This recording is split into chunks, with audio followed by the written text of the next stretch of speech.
إلى الهدى والدلالة على الخير ابتغاء وجه الله ومرضاته وقربه وثوابه سبحانه وتعالى.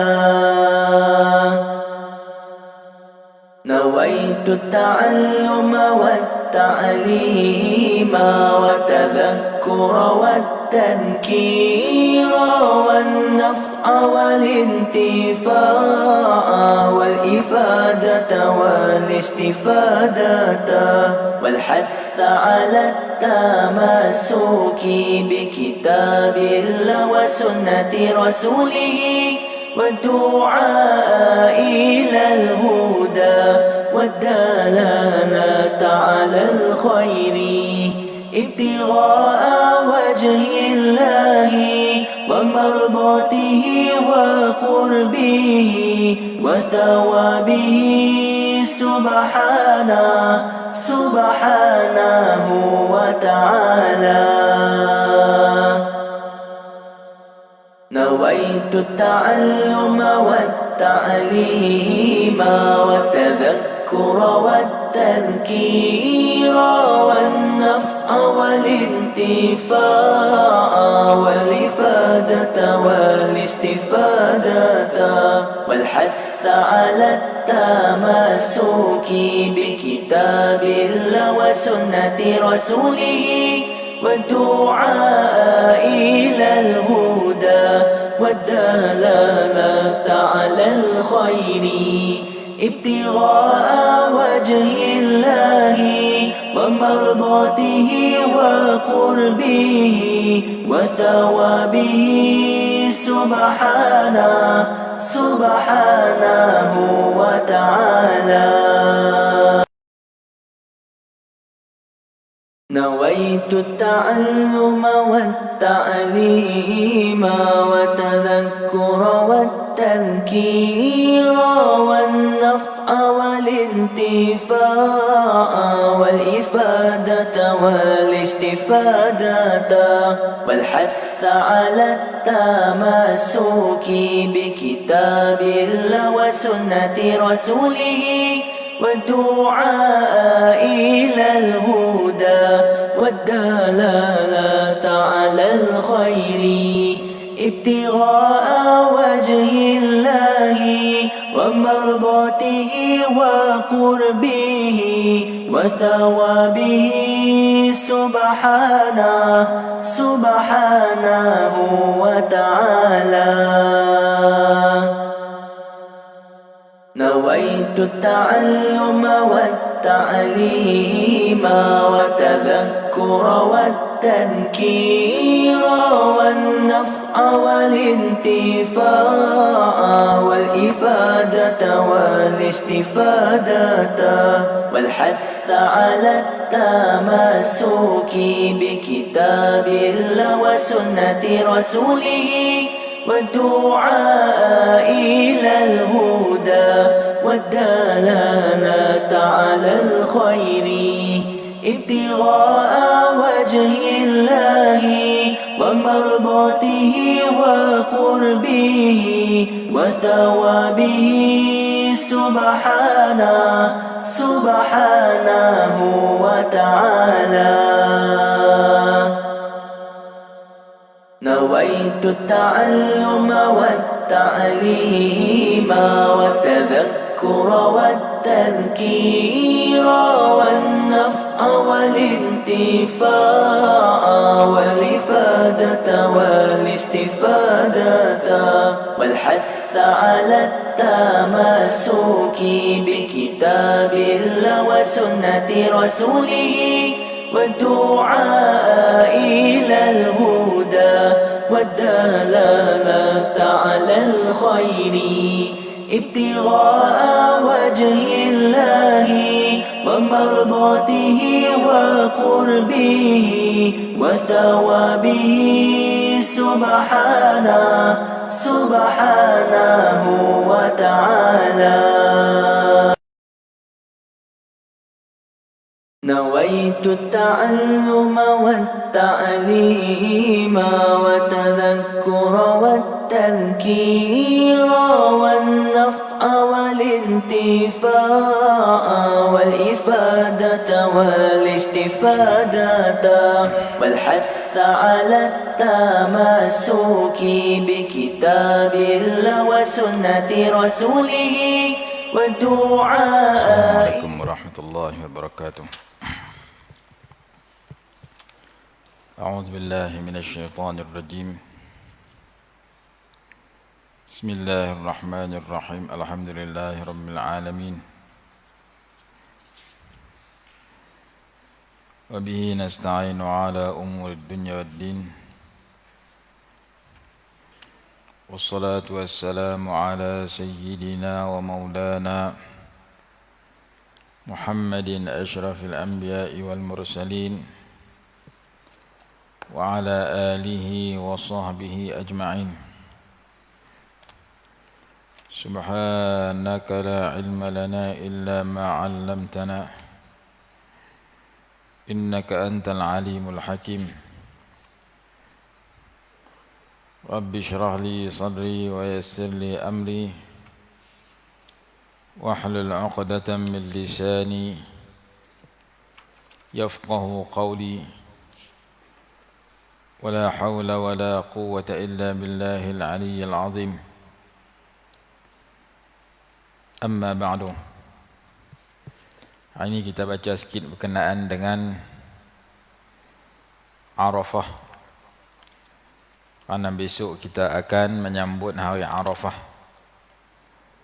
Dan kita baca sikit berkenaan dengan takbir raya, kerana esok kita mula takbir raya.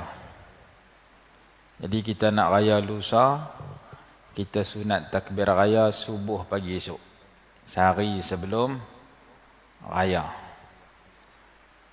Dan puasa hari Arafah besok. Besok disunatkan puasa hari Arafah bagi kita yang tidak melaksanakan haji. Bagi mereka yang melaksanakan haji, hukum berpuasa pada hari Arafah adalah makruh. Orang yang duduk dalam ibadat haji makruh puasa hari Arafah. Orang yang tak duduk dalam ibadat haji sunat puasa hari Arafah. Dia kurniakan kelebihan, diampunkan dosa selama 2 tahun. Dosa apa? Dosa-dosa kecil. Dosa-dosa besar kena bertaubat. Dosa-dosa kecil pun tak ada, maka diangkat darjat. Yang penting puasa hari Arafah ni kelebihannya besar. Jadi kita azam nak puasa besok. Dalam hadis kata al-hajju Arafah. Haji itu ialah Arafah. Siapa yang bertengah buat haji, dia kena wukuf di Arafah, baru dia dapat haji. Kalau tak wukuf di Arafah, nak masuk tak boleh contoh dia, maka dia kena perhabis cara umrah, dia kena qada selepas itu. Tahun-tahun berikutnya dia kena qada, kerana Arafah tak boleh pergi. Ada tahun berapa, tahun 80-an tu, jemaah haji jam kot jalan, tak boleh pergi Arafah sampai habis waktu. Jadi jalan penyelesaian dia kena habis cara umrah. Apabila ada duit, tahun-tahun berikutnya mai qada balik. Sekiranya haji itu tidak dapat, jemaah haji tidak dapat melakukan wukuf di Arafah. Hadis kata al-hajju Arafah. Haji itu ialah Arafah. Dan sabit di dalam hadis sahih riwayat Imam Muslim, wa Arafatu kulluha mauqif. Arafah itu semuanya merupakan tempat wukuf. Dan di situ ada satu gunung, satu bukit nama Jabal Rahmah. Nabi SAW sendiri berwukuf di Arafah di kaki bukit, indas sakharat, di sisi batu besar. Lah tak ada, tak tahu duduk tak mana. Alim ulama yang dulu-dulu mereka tahu, mereka dapat dapat pemberitahuan daripada guru mereka, guru mereka dan seterusnya. Orang yang boleh kenapa dinamakan Arafah? Ulama berijtihad dan memberitahu. Ada yang kata kerana wukuf di Arafah itu memperkenalkan orang baik dengan orang tidak baik, memperkenalkan ahli syurga dengan daripada ahli neraka. Yang pi wukuf di Arafah ialah orang baik-baik, orang nak pi buat haji, buat ibadat rukun yang kelima. Faqila li anna bil wuqufi bi Arafah yu'rafu as-salihu min at-talih wa yu'rafu ahlul jannati min ahli an-nar. Alasan yang kedua, li anna Adam wa Hawa ta'arafa 'indahu lamma uhbita minal jannah. Kerana Nabi Adam dengan dengan Sayyidatina Hawa ketika kedua-duanya diturunkan daripada syurga, mereka bertemu di Arafah. Itu alasan sebahagian ulama. Maka dinamakan tempat itu Arafah. Nabi Adam turun dan lain, Sayyidatina Hawa turun dan lain. Mereka bertemu di Arafah. Maka dinamakan Arafah. Itu alasan yang kedua kenapa dinamakan Arafah. Alasan yang ketiga, li'anna al-jabala murtafa'un kalbina fahuwa ma'ruf. Kerana gunung yang ada ataupun bukit yang ada di situ agak tinggi seperti sebuah bangunan, maka dia dimaklumi sebagaimana dinamakan ayam jantan atas kepala dia tu, Arfuddik, kerana dikenali. Dan pendapat yang keempat menyatakan li'annal Jibril kana yu'arrifu Ibrahim fihi manasikal hajj wa kullama 'allamahu syai'an yaqulu 'araftu. Kerana malaikat Jibril memberitahu Nabi Ibrahim alaihissalam di situ akan cara-cara nak buat ibadat haji. Setiap kali Nabi Ibrahim mengajar sesuatu, haji ni mula tahun ni buat ibadat, buat amalan ni diiringi yang ni sampai penutup haji. Setiap kali Nabi malaikat Jibril memberi satu ilmu tentang haji, Sayyidina Ibrahim AS berkata, Araftu, saya tahu. Maka daripada perkataan Araftu itulah diletakkan nama Arafah. Itu alasan yang keempat.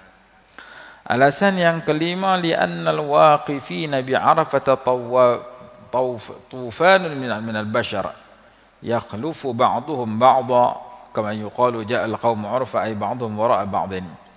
Kerana orang-orang yang wukuf di Arafah itu merupakan umpama ribut taufan di kalangan manusia yang mengganti sebahagian, yang mengiringi sebahagian akan sebahagian yang lain. Orang wukuf di Arafah seorang sampai penuh Arafah berjuta-juta. Wa qila ghairu dhalik. Jadi yang pentingnya mengenali sebab dinamakan Arafah itu bukan satu perkara yang ibadat haji tak tahu pun tak menjadi mudarat. Tapi ini ijtihad para ulama dalam menentukan kenapa nama Arafah. Waqila, dan ada pendapat menyatakan li'anna hadhil mantiqata muqaddasatun wa mu'azzamatun faka'annaha 'urifat ay tatayyabat. Ada ulama menyatakan kerana tempat ini disucikan, dimuliakan, diberikan, diangkat menjadi tempat yang suci, tempat yang mulia,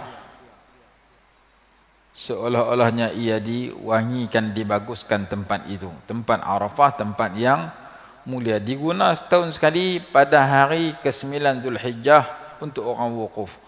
Lain pada hari itu tak ada orang situ. Ada pokok-pokok, orang pergi ziarah, buat umrah pergi ziarah saja. Arafah, Muzdalifah, Mina. Tempat kosong, tak ada siapa duduk. Ada kemah-kemah di Mina dan sebagainya.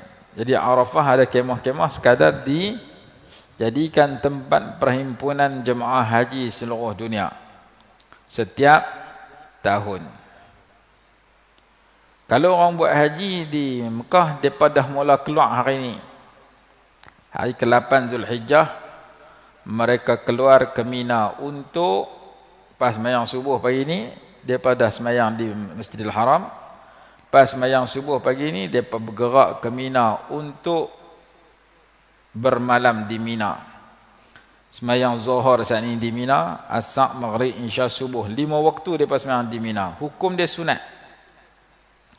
Sunat bagi jemaah haji keluar pada 8 Zulhijjah, mereka niat siap-siap haji. Kalau yang haji tamattu' hari ni, pi ke Mina.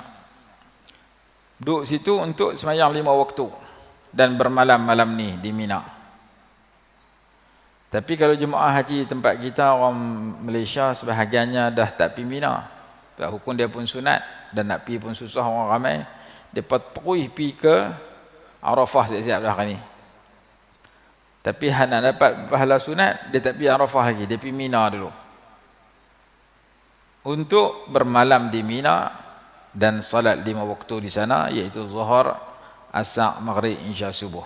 Lepas subuh pagi esok, pagi hari Arafah, baru mereka bergerak ke Arafah untuk wukuf di Arafah. Keluar lepas subuh, mungkin sampai di Arafah lebih kurang pukul 11 pagi, pukul 12 tengah hari. Jaraknya dekat, tapi jam orang sampai berjuta, lambat sampai. Biasanya 3 jam baru sampai. Kalau waktu biasa, berapa minit dah sampai dekat. 3 jam sampailah, 3 atau 4 jam sampailah ke Arafah. Maka mereka mandi di situ. Sunat mandi untuk wukuf. Waktu wukuf bermula lepas Zuhur. Masuk saja waktu Zuhur, mulalah waktu wukuf. Duduk seminit pun tak apa dah. 5 minit pun tak apa dah. Kerana wukuf sudah pun berlaku apabila masuk waktu Zuhur. Sebelum Zuhur tak masuk waktu lagi. Itu yang berlaku pada jemaah haji. Kita di sini kita disunatkan puasa hari Arafah. Dalam hadis Imam Muslim ditanya kepada Nabi SAW tentang puasa pada hari Arafah, baginda menjawab, yukaffirus sanatal madiyah wal baqiyah. Ia menghapuskan dosa tahun yang terdahulu dan terkemudian. yakni dosa 2 tahun. Riwayat Imam Nasa'i rahimahullah, anna siyamahu ya'dilu siyama sanatin. Berpuasa pada hari Arafah sama seperti berpuasa 1 tahun. Riwayat Imam Tabrani, annahu ya'dilu siyama sanatain. Ia sama dengan berpuasa selama 2 tahun. Riwayat Imam Al-Baihaqi, annahu ya'dilu siyama alfi yaumin. Dia seperti berpuasa 1000 hari. 2-3 pendapat, 2-3 hadis nak menjelaskan betapa besarnya anugerah pahala kepada orang yang puasa besok hari, iaitu hari Arafah. Jadi hadis-hadis tadi menunjukkan kelebihan puasa pada hari Arafah. Lakin hadza li ghairil waqif bi Arafah. Tetapi puasa ini disunatkan bukan kepada orang yang nak melakukan wukuf di Arafah, bukan kepada jemaah haji. Jemaah haji makruh puasa. Karena nak bagi mereka kuat buat ibadat, kuat berdoa daripada Zuhur sampai Maghrib kalau boleh. Baca doa daripada Zuhur sampai Maghrib. Letih rehat saat, bangkit baca doa balik. Karena bila masuk waktu wukuf, mereka sembahyang jamak takdim Zuhur Asar. Selepas sembahyang jamak takdim, waktu untuk berdoa itu sampai ke Maghrib. Sunat berdoa himpun siang dan malam. Maka jemaah haji akan isi waktu mereka dengan baca doa. Letih, tidur, bangkit, doa balik. Dengar khutbah Arafah, lepas tu berdoa di Arafah. Saat ni lepas Maghrib atau lepas Isya baru bergerak pergi Muzdalifah untuk kutip-kutip batu untuk bermalam di Muzdalifah. Pagi besok, pagi selepas tu, pagi raya, sampai di Mina untuk melontak 7 biji batu di Jamratul Aqabah.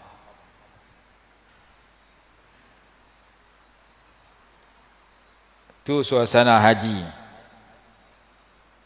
yang luar biasa. Saya pergi haji 3 kali. Masa mengaji Mesir 2 kali pergi naik kapal laut. Baru ni balik dari sini pergi pula sekali pergi. 3 kalau tak silap. 3 kali. Jadi nampaklah suasana haji tu. Umrah tak tahu nak bilang. Umrah tiap-tiap tahun pergi. Setahun 2 kali, setahun 3 kali. Jadi ketika kita pergi haji, hari 9 di Arafah, malam 10 di Muzdalifah, pagi 10 di Mina, 11, 12, 13 di Mina juga. Untuk kita melaksanakan haji. Apabila manusia dah selesai melaksanakan haji di Arafah, wukuf di Arafah, maka mereka bergerak dari Arafah pergi ke Mina. Sampai di Mina mereka tunggu pagi raya. Kalau mereka nak melontak malam raya tu pun dah boleh dah. Masuk waktu melontak tengah malam. Mereka sampai pukul 4 pagi di Mina dah boleh melontak Jamratul Aqabah 7 biji. Biasanya zaman Nabi SAW buat haji, Rasulullah suruh orang perempuan dengan orang tua-tua pergi dulu untuk nak melontak. Tapi kalau ikut tertib ketika melaksanakan ibadat pada masa itu, ulama tulis 4 jenis huruf. Huruf apa? Ranhat, ra, nun, ha, ta. Ranhatun ataupun ranhat. Apa makna ranhat? Ra tu ramyun, nun tu nahrun, ha tu halqun, ta tu tawafun.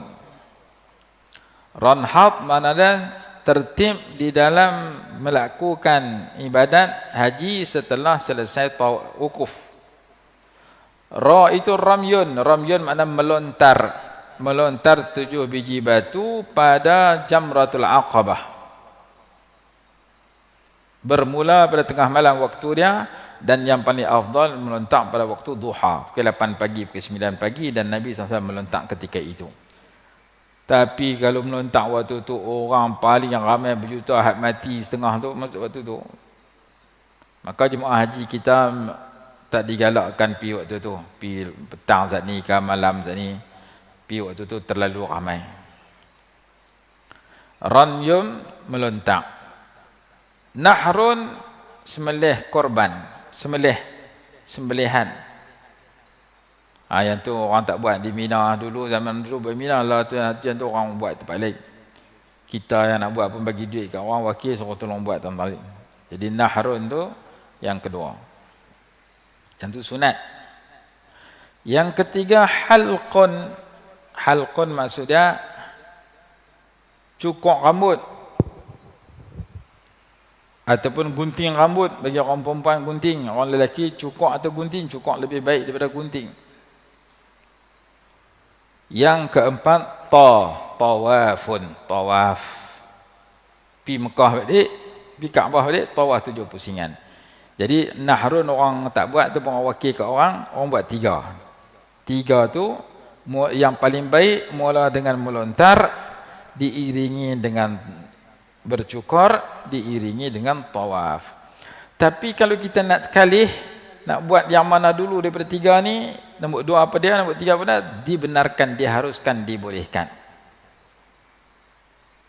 Ada orang dia kata, saya tak mau melontak dulu, sebab melontak ni orang tengah duk timpa ramai ni lah ni, saya nak pi tawaf dulu di Mekah, naik teksi daripada Arafah, daripada Arafah pi Mina, naik bas, turun bas, orang tala nak pergi cari tempat wukuf melontak, dia naik teksi pi ke Mekah, tawaf di Masjidil Haram. Sana pun masuk waktu tawaf tengah malam. Jadi pukul 1 pagi dia pergi tawaf, masa tu tak ada orang.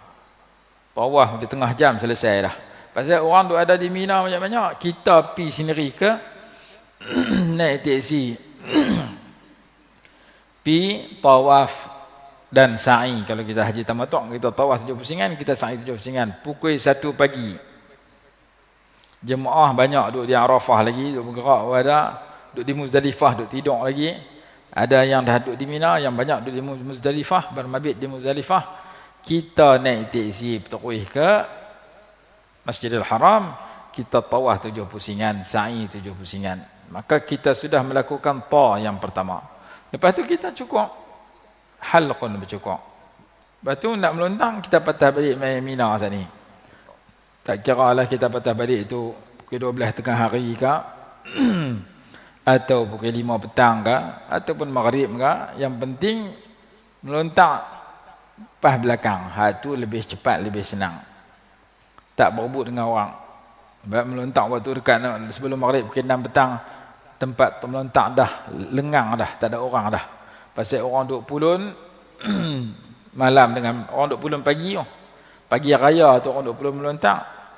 Sampai tengah hari duk ramai lagi, maghrib asar duk ramai lagi, maghrib dekat nak maghrib tak apa ramai dah. Pas maghrib kosong dah. Maka kita pergi melontak waktu orang dah cerah dah. Jadi kita buat yang mana satu daripada 3 perkara itu, daripada melontar, bercukur dan tawaf. Kalau yang paling baik melontak dulu, lepas tu bercukur yang kedua, lepas tu tawaf dan sa'i yang ketiga. Kalau kita rasa susah, kita buat yang mana dulu pun tak apa. Jadi kami buat hari itu, kami pergi tawaf dulu, sa'i, lepas tawaf dan sa'i, cukur, lepas tu petang ketika orang dah tak ada, baru kami pergi melontak. Yang tu pun boleh. Itu yang dilakukan oleh jemaah haji pada hari raya. Hari raya melontak sa'i dan melontak bercukur dan tawaf sa'i. Tawaf tak ada hari raya, nak buat hari kedua, ketiga, boleh juga. Maka selesailah tahallul awal dia panggil. Tahallul awal selesai dengan sebab melakukan dua daripada 3 perkara itu. 2 daripada 3. 3 tadi apa dia? Melontak, cukur, tawaf. Kalau kita buat mengikut tertib, melontak, cukur, maka tawaf kita dah boleh pakai biasa dah. Pakai jubah. Tak perlu pakai putih dah, kerana 2 daripada 3 dah kita buat, maka sudah berlaku tahallul awal. Tahallul awal ni kita dah buat 3 perkara itu. Menurut Imam Syafi'i rahimahullah, disunatkan berbuka bagi orang yang melaksanakan wukuf haji untuk menguatkan dia bagi baca doa. Ada sebagian ulama lagi puasa, yang tu mazhab yang lain. Itu berkenaan dengan hari Arafah besok. Jadi malam ni kita niat puasa supaya kita dapat fadilat diampunkan dosa selama 2 tahun. Yang kedua yang kita nak bincang sikit hari ini ialah berkenaan dengan takbir raya. Untuk raya haji ada 2 jenis takbir. Satu takbir muqayyad, takbir yang sunat kita baca mengiringi sembahyang. Yang kedua takbir mursal. Takbir mursal takbir yang tidak ada kaitan dengan sembahyang, bila-bila masa. Raya haji ni ada 2. Takbir muqayyad mula pagi esok, selepas sembahyang subuh, pagi hari Arafah, 9 Zulhijjah, sehari sebelum raya. Lepas bagi salam sembahyang subuh besok, jangan zikir lagi, takbir raya dulu baru zikir. Nama takbir muqayyad, takbir yang sunat dibaca mengiringi sembahyang-sembahyang. Ini adalah syiar pada musim raya. Raya puasa, raya haji, syiarnya adalah membaca takbir.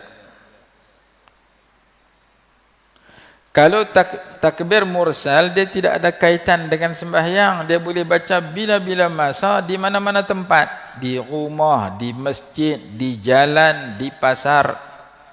Itu mursal. Atau mutlak. Jadi pada malam raya puasa, raya haji, kedua-duanya mursal. Malam besok, malam raya, yang tu mursal. Boleh takbir pada maghrib sampai subuh, sampai kepada takbiratul ihram sembahyang raya. Bilakah takbir mursal? Takbir mursal ni bermula lepas maghrib malam raya, berakhir apabila imam membaca takbiratul ihram sembahyang raya. Jemaah haji tak. Jemaah haji depa tak takbir malam raya, depa takbir lepas melontak. Depa taruh lewat sikit. Kita yang tak buat haji takbir lepas maghrib malam esok. Untuk takbir mursal. Jemaah haji lepas maghrib malam esok depa tak takbir lagi. Depa takbir pagi raya selepas melontak. Depa takbir dalam semayang lepas semayang lohor, depa takbir dah kalau depa melontak waktu duha. Itu takbir mursal. Ada pada raya puasa, lepas maghrib malam raya sampai kepada semayang raya puasa.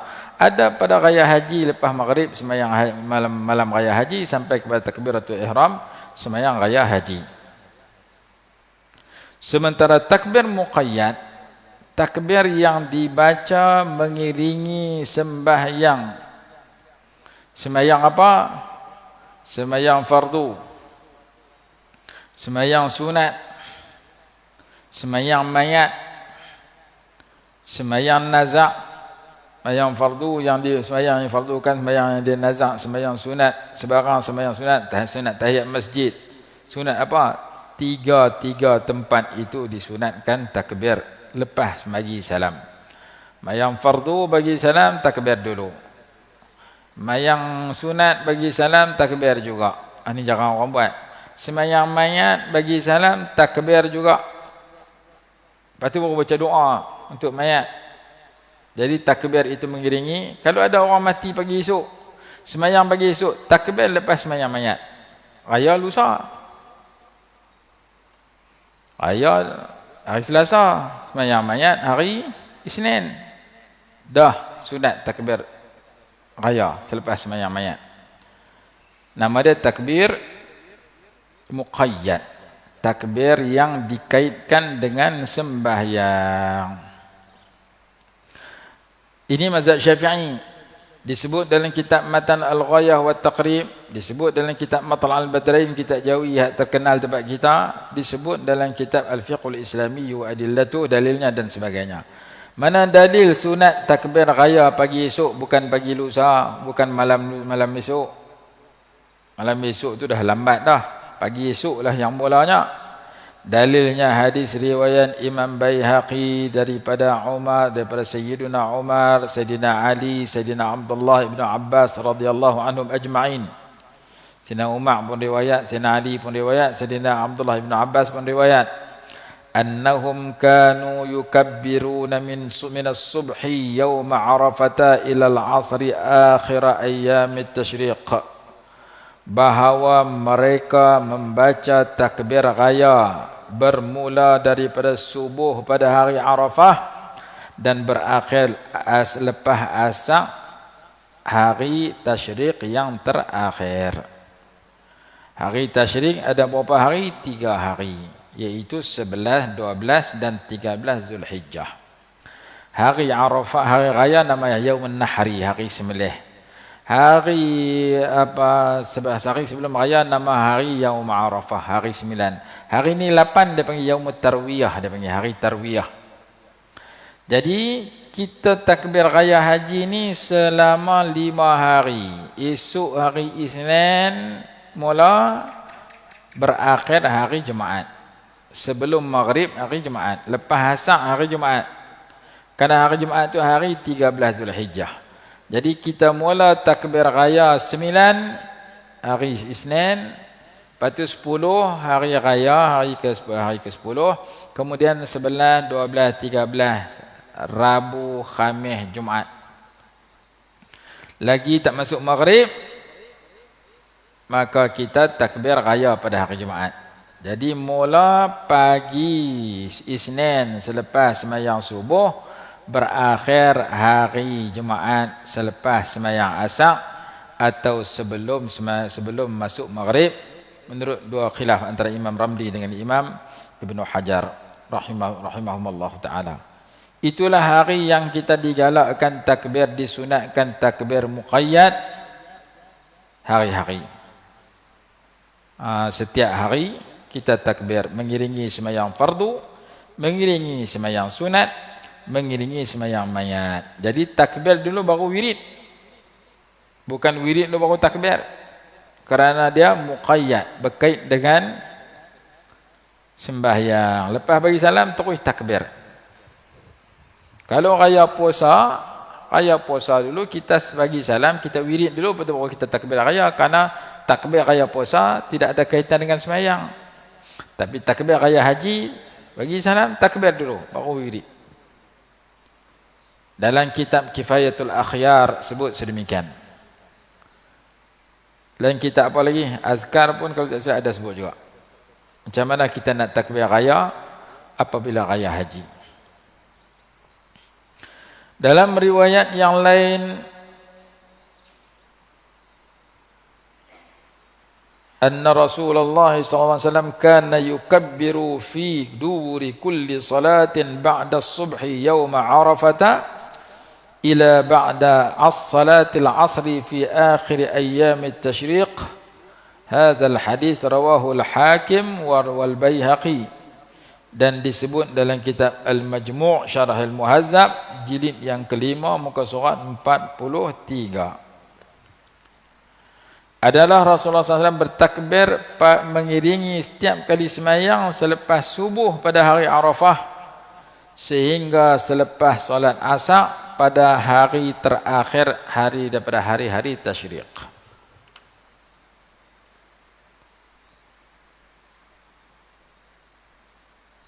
Macam mana pula kalau kita masbuk, kita pergi sembahyang lewat. Orang sembahyang zuhur 4 rakaat, kita tak sampai lagi rakaat pertama, rakaat kedua, rakaat ketiga, rakaat keempat baru kita sampai. Kita pun takbir sembahyang, imam bagi salam, kita kena mangkit sambung lagi 3. Kita baru sembahyang 1 rakaat, tu imam dah rakaat keempat. Imam bagi salam, kita baru selesai 1 rakaat, maka imam bagi salam dia takbir raya, kita mangkit sambung lagi 3 rakaat. Maka setelah kita bagi salam, apakah kita nak takbir atau kita nak wirid? Takbir tu imam habis dah. Masa tu imam tu takbir, kita duduk rakaat kedua. Maka ulama kata di sini, orang yang masbuk tidak membaca takbir melainkan selesai ia daripada sembahyang dirinya, maka dia takbir juga. Sunat bagi orang yang masbuk lepas bagi salam takbir seorang-seorang dia. Yang ni jarang orang habaq. Supaya kita boleh amal lepas sembahyang takbir, lepas sembahyang takbir, lepas sembahyang takbir, lepas tu baru wirid dan baca doa. Jadi kalau kita masbuk, tu imam takbir bersama makmum yang lain, kita tak boleh takbir sebab kita duduk baca Fatihah, kita duduk sembahyang rakaat tak habis. Sagi kita bagi salam, tu imam mungkin dah baca doa selesai ataupun tu imam tengah baca doa, biar pergi kat dia. Kita bagi salam lagi, kita takbir seorang-seorang. Orang yang masbuk disunatkan takbir setelah dia selesai sembahyang dirinya. Lianna at-takbir innama yushra'u ba'da al-faragh min as-salah.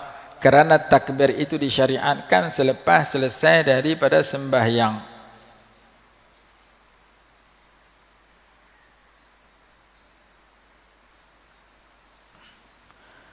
Kalau tu imam tak takbir pula dah, nak buat macam mana? Ni pun ada juga. Pagi esok banyak surau yang tak takbir. Karena dia kata takbir malam raya, esok tak malam raya, orang duk kalut nak beli daging, nak buat ketupat ni. Mana dan nak takbir. Jadi sebahagian surau, sebahagian tu imam tak takbir pagi esok. Sedangkan sunat dah mula pagi esok. Sama ada dia tak tahu ataupun dia terlupa. Sebab jarang orang buat. Saya sebut nama kitab ni supaya orang boleh tengok kitab tu. Orang hadut di rumah buat baca Matlaul Badrain, sudah ada dah. Sebab dulu saya pernah sebut, ada orang kata, ustaz ni ambil tamana ni, aku tua, ambil orang ni tak dah dengar lagi takbir sehari sebelum raya ni. Kalau aku jumpa dia, aku nak tanya, kau tu mehbang dengan saya, ustaz tu belah. Hak orang tua kata tu, orang belah Pendang mana, dia kata dia singgah sembahyang masjid Pendang mana. Kau tu kata. Sebab banyak orang tak amal yang ni. Sama ada tak tahu ataupun terlupa. Jadi kalau kita sembahyang subuh pagi esok, tu imam tak takbir. Dia bagi salam, dia amal macam biasa. Dia tunggu malam raya pun nak takbir. Kita yang jadi makmum disunatkan takbir seorang-seorang. Walau kabbara al-imamu fi waqtin la yarahu al-ma'mumu aw taraka al-imamu at-takbira fi waqtin yarahu al-ma'mumu fal asahhu anna al-ma'muma yatba'u i'tiqada nafsihi fi at-takbir wa tarkihi wa la yuwafiqu al-imam li anna al-qudwa inqadat bis-salah. Karena dia ikut imam dah selesai dengan selesai sembahyang, maka terpulanglah kat makmum tu nak terus hirit sama dengan tu imam ataupun nak bangkit. Maka ketika dia selesai sembahyang, tu imam tak takbir, dia takbir pelan-pelan seorang-seorang. Jangan deras lagi tu imam kata dua imam pula. Tu imam kelih pula, aku tu imam ke hang tu imam. Di segi kitab, bahasan kitab lagu tu, tapi kalau kita nak buat seorang-seorang, kita rasa segi orang kelin tengok kita tak kacau. Takbir pelan-pelan seorang-seorang kalau kita nak buat amalan ini. Sebagaimana kata ulama, kalau imam tak baca doa qunut, kita baca doa qunut juga sunat, kita baca cara pendek-pendek. Ataupun ketika imam tak duduk istirahah, kita sunat duduk istirahah juga. Boleh berlain dengan imam dalam sedikit amalan seperti itu. Jadi lepas bagi salam, tak ada kaitan dah kita dengan tu imam, dah ikutan kita dengan tu imam dah terputus, maka kita takbir seorang-seorang kalau itu imam tak takbir. Jadi itulah secara ringkas untuk kita ingat pada hari ini, iaitu puasa pagi esok bagi orang yang tidak ada keuzuran. Jangan lupa puasa hari Arafah esok, dan jangan lupa untuk memulakan takbir raya lepas subuh pagi esok. Untuk malam raya qiyamul lail pula, pagi esok kita bincang sikit lagi. Jadi kita sambung kuliah subuh kita pagi esok untuk akhir. Lepas tu pagi raya kita tak ada kuliah subuh. Pagi raya, raya kedua tak ada, raya ketiga tak ada. Kuliah subuh kita sambung hari Jumaat, raya keempat ataupun hari tasyrik insya-Allah. Wallahu alam. Bismillahirrahmanirrahim. Alhamdulillahirabbil alamin. Wassalatu wassalamu ala sayyidina Muhammad wa ala alihi washabbihi wasallam. اللهم انفعنا بما علمتنا وعلمنا ما ينفعنا وارزقنا علما ينفعنا برحمتك يا أرحم الراحمين. ربنا آتنا في الدنيا حسنة وفي الآخرة حسنة وقنا عذاب النار. صلى الله على سيدنا محمد وعلى آله وصحبه وسلم. الحمد لله رب العالمين.